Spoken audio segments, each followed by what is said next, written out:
Hello and welcome to another weekly devotion with Pastor Andrew. That's me. Let me just get all comfy there. I felt like I was choking.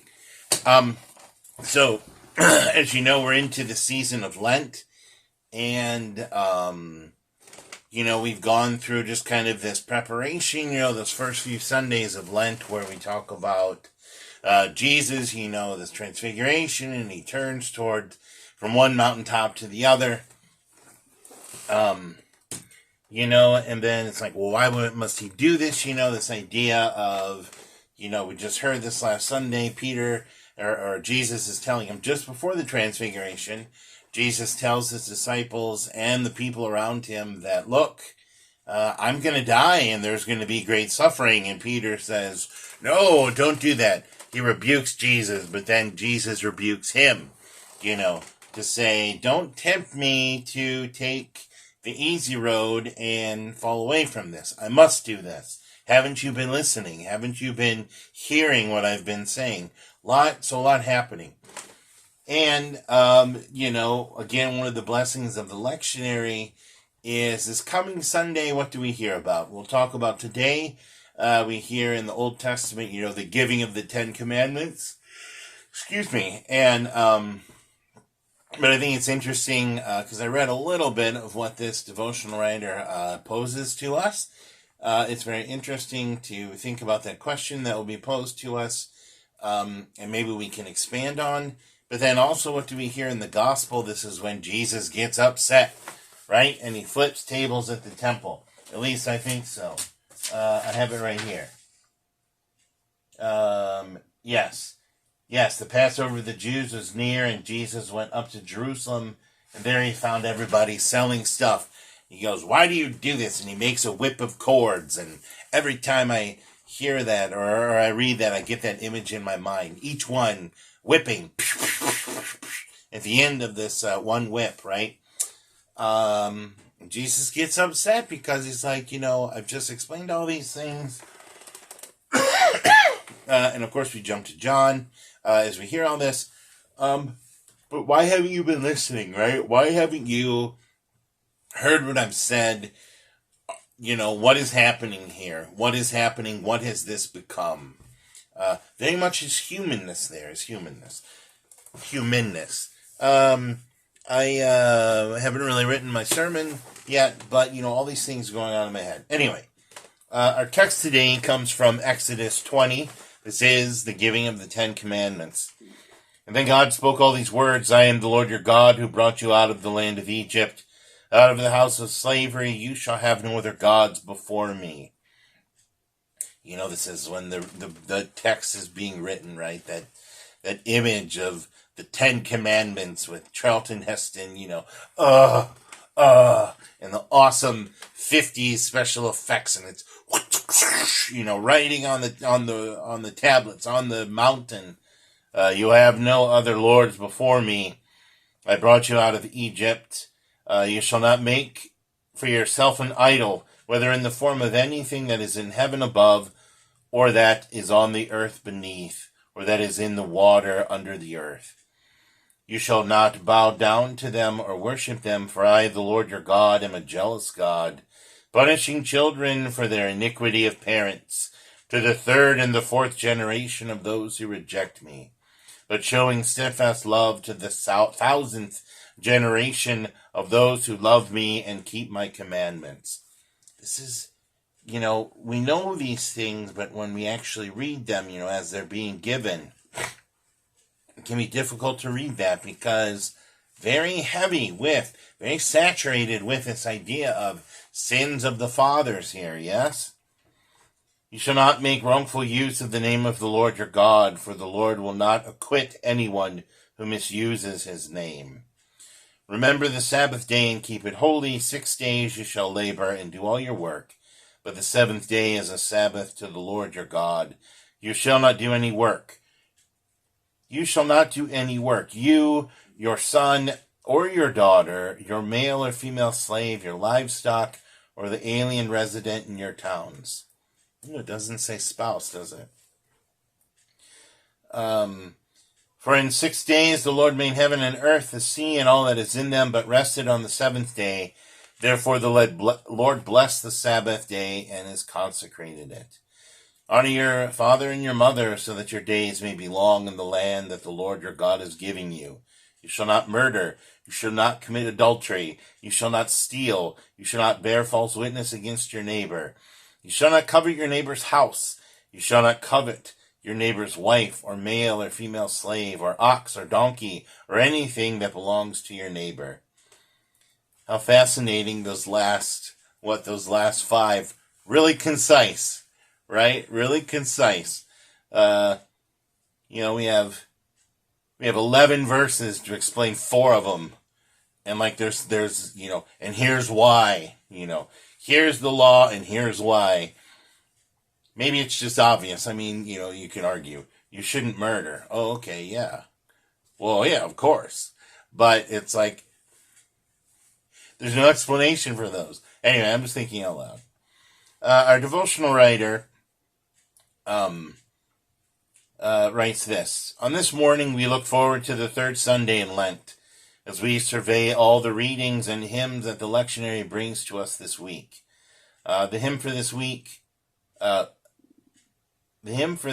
lifts up our theme. May all of my joy be a faithful reflection of you. If you remember, this is a daily series, so I don't know what the hymn is, but the reason I wanted to do this one, include this one, especially since it talks about things we aren't going to address in my weekly here, is there's this idea of joy. Even now, in the midst of Lent and this darkness, it seems, this cloud that seems to come over the church, capital C, because, what is this season about? Contemplation and suffering, right? And Christ is going to die, and, it's beaten into us. There in the midst of it is also joy. And as I said in my sermon, do we dare to attach that joy to what is being accomplished?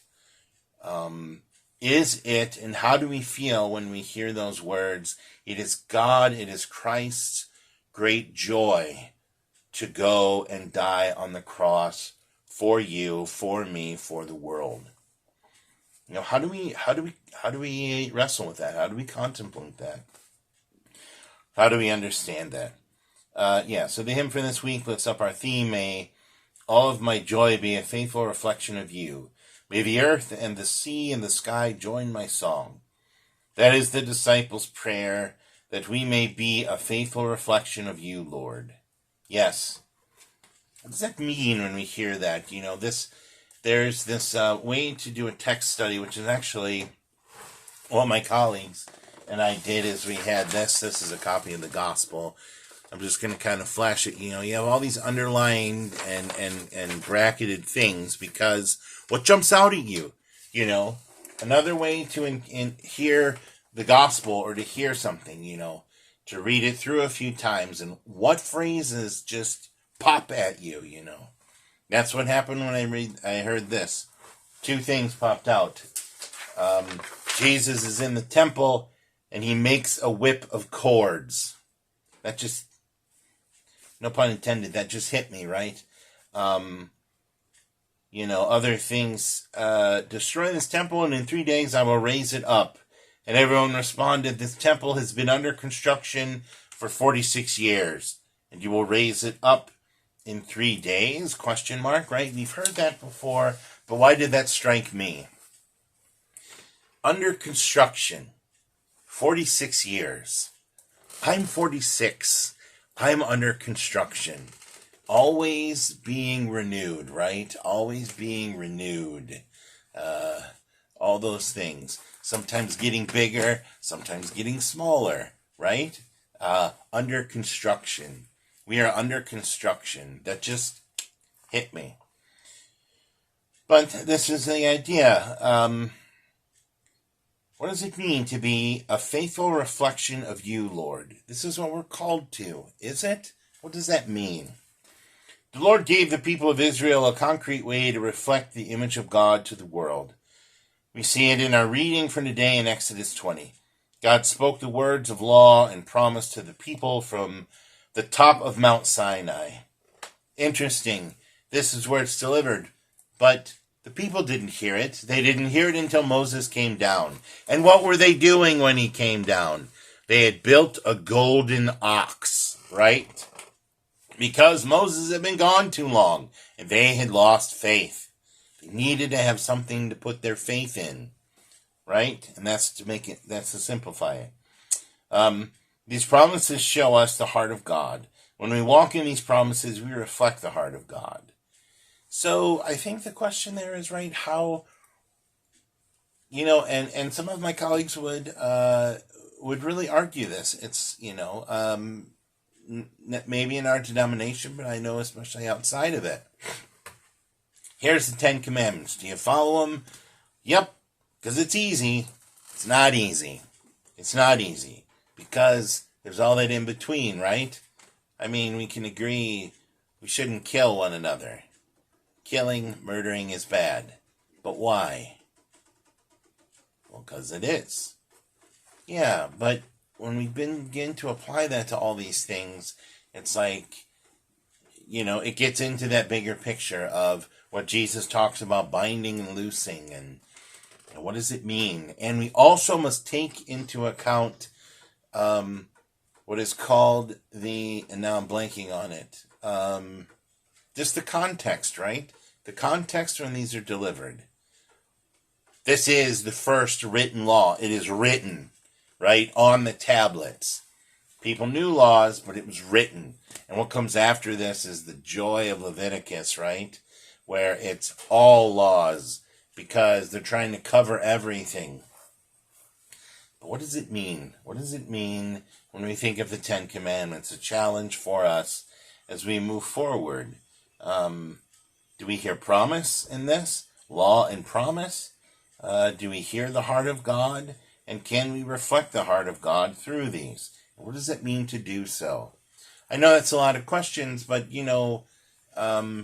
it's really part of this Lenten season as well. We walk with Christ to the cross, but we can't forget everything before that and how it's been, in a sense, misshapen.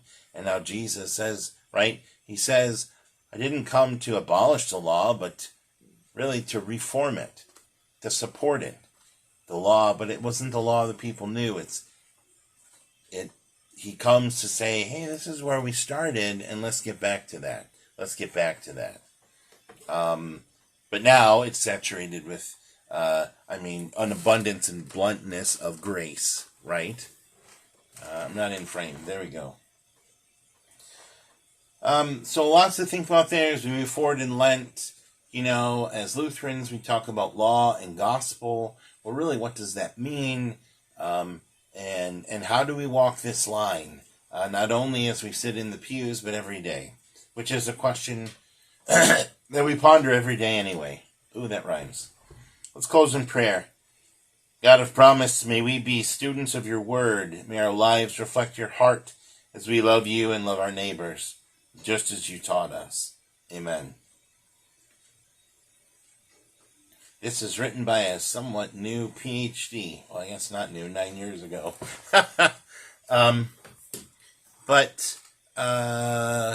All these things, what does it mean to go back to the 10 Commandments, and how does that work into what we understand in the world today?